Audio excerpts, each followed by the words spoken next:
Como aconteceu essa escolha de vocês e ele e vocês? Porque eu não faço ideia, mas acho que deve ser uma coisa muito de sentir ali, de tipo, tem que ser uma coisa recíproca. Como é que foi isso? Então, a minha irmã adotou o irmãozinho dele. Antes de vocês? Junto com a gente. Junto. Junto com a gente. A gente foi buscar os dois juntos, assim. Aí, pra eles poderem continuar na mesma família, sabe? Mas então, como vocês chegaram nele primeiro? Foi através da minha irmã. Aham. Através da nossa advogada, na verdade, né? Que ela também conhecia várias pessoas. Ela conhecia todo esse processo. Ela falou, tem uma condição de duas crianças extremamente vulneráveis. Eu acho que vocês precisam conhecer essa situação. Então, a gente foi entender essas crianças e elas que nos escolheram. Esse foi o lado. Porque eu acho que, assim, existem crianças para adotar, mas não é muita criança para adotar, mas existe muito mais gente querendo adotar. Muito mais gente. Só que o problema é que são essas pessoas que estão querendo adotar que escolhem demais quem quer, né, as crianças. Então, assim, eles querem uma criança branca, bebê, sem deficiência. Então, assim, é muito complicado esse processo em que existe muita escolha para um ser vivo, né, que não é um comércio. Não um produto que vai lá na prateleira, eu quero isso aqui, sem glúten e tal. E existe muita dessa escolha na fila de adoção, o que eu acho muito errado. Então, assim, no nosso caso, nosso filho que nos escolheu. A gente já fala isso. Não foi uma coisa a gente falar, demarcar aquela criança. Independente de como ele era, enfim. Porque eu acho que tem que ter muito isso, né? A criança, ela precisa querer estar com essas pessoas aqui. Né? Esse é o processo que a gente sempre coloca. E aí, quando falaram dessas duas crianças... E aí vocês foram conhecer. Sim.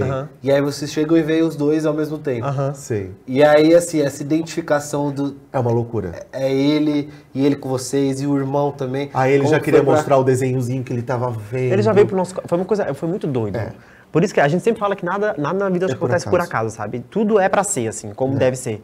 Porque a gente chegou lá, ele já veio pro nosso colo, sentou no colo dele, queria mostrar o desenho que ele tava vendo. Esse desenho. E o Miguel, o irmão dele, já foi falar com a minha irmã. Foi uma coisa muito doida. Foi uma coisa muito doida, assim. Insano. Foi muito insano.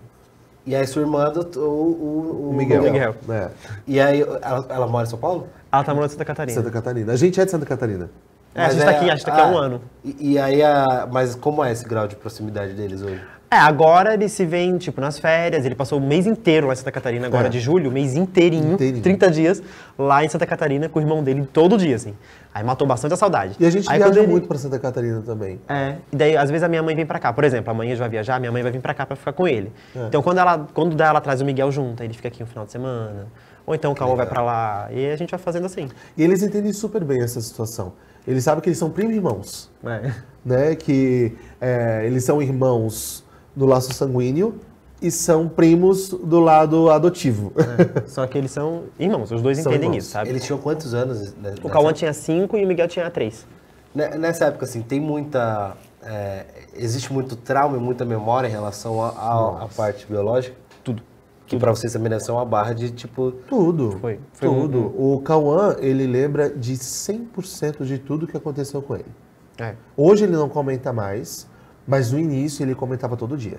E a gente ouvir o que a gente Era ouvia, muito difícil. Era muito pesado, porque ele passou por situações extremamente pesadas, que a gente não fala porque é a vida dele, a gente não vai introduzir isso. Mas é muito pesado porque nós, né, a gente já carrega traumas nas nossas infâncias e tudo mais, mas ele vem com uma bagagem emocional tão pesada que pra gente foi pesado. Imagina pra uma criança de 5 anos e 10 meses. Sabe? Então, assim, lidar com a situação é muito complicado. E daí foi todo um processo, sabe? Quando ele chegou, ele não falava, ele é totalmente quieto, assim. Aí depois ele começou a falar mais. A gente vai fazer terapia, né? Claro, é obrigado a fazer terapia quando a gente faz adoção. E devia se obrigar todo mundo a fazer terapia também sempre, né? Independente de qualquer coisa. Terapia, por favor. Mas no processo de adoção a gente tem que fazer para se preparar realmente. E a psicóloga falou pra gente, olha, quando ele começar a falar, só escutem, não pede pra ele não falar, por mais pesado que seja, deixa ele falar, porque ele tá sentindo confiança em vocês pra falar. E daí, assim, eram situações aleatórias, a gente tava jantando, falando uma coisa totalmente feliz, e ele lembrava de alguma coisa e começava a falar.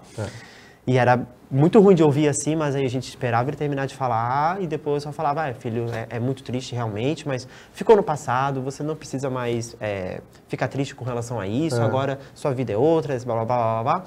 E a gente ia falando isso sempre até ele conseguir realmente se sentir confortável ali, sabe? Falar, não, eles não vão me abandonar, não. Eu sei que eu vou morar aqui pra sempre, então eu posso relaxar agora. E aí é engraçado que hoje, o irmão dele é novo. Ele tinha 3 anos na época que foi adotado, agora tá com 5, tá com 6. Mas ainda ele toca, às vezes, no assunto também. Ele não lembra de tudo, como o Cauã, porque era mais novo, só que às vezes ele fala alguma coisa ou outra. É, e quando só que o Cauã Miguel é tá mais junto... enfático, né? Ele fala, tipo, da paulada. Assim. O Miguel fala. E daí quando o Cauã tá junto, ele não deixa. Ele fala, Miguel, não vamos falar sobre isso. Isso ficou no passado. Terapeutizado, bebê. Isso ficou no passado. Isso ficou no passado. Não vamos falar sobre isso. É. E daí o Miguel fala, tá bom. E daí passa, sabe? Corta. E como, assim, precisou de algum momento vocês explicarem o que era adoção, assim, vamos ser sua nova família?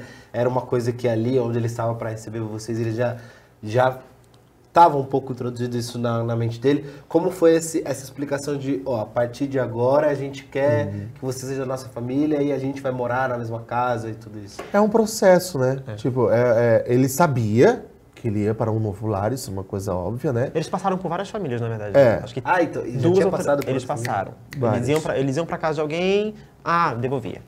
Cara, isso é uma coisa muito louca que devia, tipo... É ridículo, é ridículo. Deve ser parte de um processo, mas é absolutamente traumático. Eu acho ridículo. Exato, e a pessoa que vai adotar, ela passa por um processo extremamente burocrático que demora anos. Tu se prepara, tu faz curso, tu faz terapia, faz um monte de coisa. Aí chega lá, adota a criança, leva pra casa, passa um tempo e devolve, fala que não quer mais. Parece um produto, né? Como se fosse um cachorro. Um produto, né? Parece um produto. Não gostei, nem vou cachorro devolver. pode fazer isso, pelo amor de Deus. Eles Quanto mais passaram uma por criança. várias famílias e... 3 famílias. Eles passaram por 3 famílias. E sempre os dois juntos. Sempre os 2 juntos. Sempre juntos. Então, assim, imagina a cabeça dessa criança. Era Porque- abandono. Então, quando ele chegou lá em casa, ele achou que a qualquer momento a gente ia levar ele de volta pra casa, entendeu? Você tem noção? Ele falou eu te amo pra gente no primeiro dia. Porque ele tinha necessidade de afirmar pra pessoa com quem ele estava lidando ali, a nova família, que ele já amava, que não era pra largar ele. Então, assim, ele abraçava a gente o tempo todo, ele falava que amava a gente o tempo todo. Toda hora. E a psicóloga falou, calma, isso é um processo de rejeição. Isso vai passar depois de um tempo. Então, assim, para entender a cabeça dessa criança é muito complicado. Né? Como é que você vai aplicar, por exemplo, eu vou falar castigo, mas já é castigo, mas tipo, uma penalidade sobre algo que ele fez de errado? Né? Como é que a gente vai falar um não para essa criança? Então, a psicóloga, ela sempre...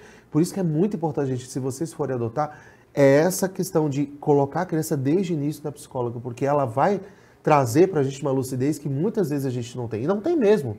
Então, assim, ela falou, por mais que ele tenha passado por um processo traumático de infância, né, rejeições e tudo mais, vocês têm que falar não, vocês têm que dizer que ele está errado, vocês têm que, porque ele precisa entender que ele não vai usar o trauma dele como um escape para poder fazer aquilo que ele bem entender da vida dele. Porque é uma coisa que pode acontecer até inconscientemente. Né? Exatamente. Exatamente. Então, assim, a gente sempre teve essa questão de estar muito junto com ele, muito, né, dentro de todas as questões que aconteciam com ele, para ele entender que ele tem pais presentes e que, principalmente, tem não. Ele tem muito mais nãos do que sim. Então, ele precisa já aprender desde o início que da vida dele toda vai ser assim. Ele vai ter muito mais nãos do que sim.